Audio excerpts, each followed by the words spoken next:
Hello there! Welcome to Storytime with Sam. Today I will be reading Leo the Cat That Bakes Waffles. It's a cat that bakes waffles. Kinda self-explanatory, yeah? Let's get to it. One Sunday, Leo the cat's family was having friends over for a visit. Leo enjoyed it very much when guests came to their house because they would always play and cuddle with him. Leo would be the center of attention the whole time. If he was lucky, someone would hold him and rub his ears for hours. That day, there were delicious smells coming from the kitchen. The family was preparing waffle batter. Leo especially loved the milk that went into the batter. He could sniff it from anywhere in the house. Leo was very good at observing. Nothing escaped him, and today was no different. He sat down on the tile floor of the kitchen and closely followed the waffle preparations. Of course, he was always hopeful that he would get some scraps. Maybe something would spill on the floor and he would get to lick it up. But not this time. What a pity. He dreamed of tasting the milk, but Leo's family always fed him at specific times. They worried that he might get too fat. When the delicious smelling waffles were ready, his mom sprinkled them with powdered sugar and served them to the guests. Unable to resist sweet things, Leo ran to each guest in turn, meowing affectionately to see if he could get them to share their waffles. But every guest followed the rule about not feeding the cat. With a sigh, he took one last sniff of the delicious scent and retreated to the sofa. That's when he had an idea. He would wait for the next day when everyone went to work and he had the whole kitchen to himself. Then he could do whatever he wanted. That night he could hardly sleep because he was so excited.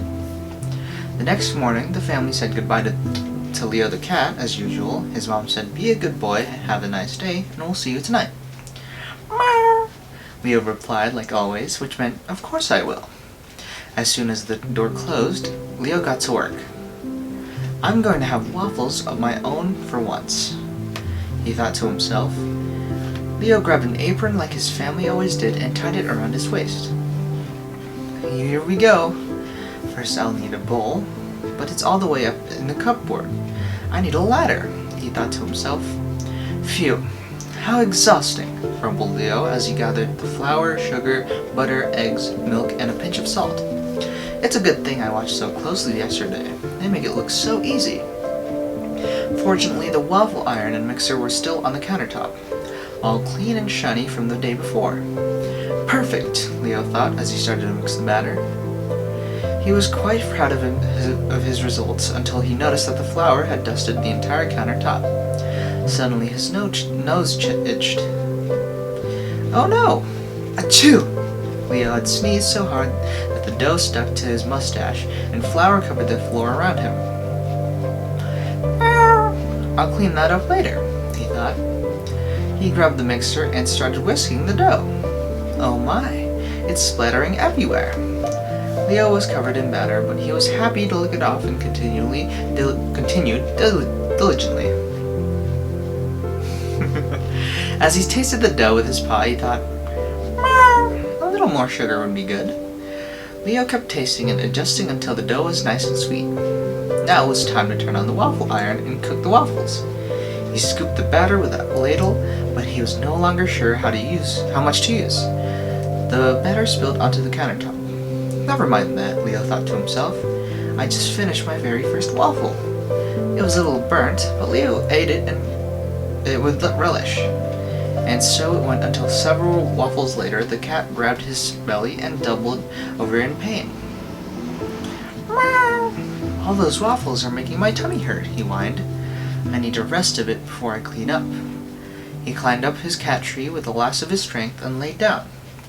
But he could hardly relax.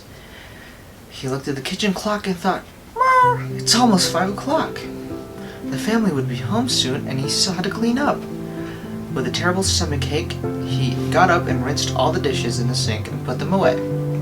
He mopped the floor furiously and swept it with his tail. But even after all that, everything was still so sticky.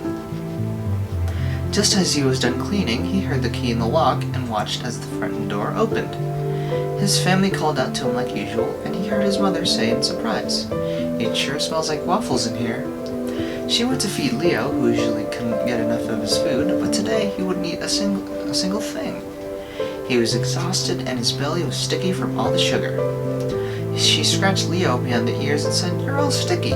What did you get up to today? Are you not feeling well, Leo? I think you should go to sleep early and get some rest." Leo the cat quickly agreed before jumping into his basket so she couldn't ask him any more questions. "That was close. I'll never do anything like that again," he thought as he fell asleep. Well, now it's story time with Sam. I hope you enjoyed. And we'll see you next time.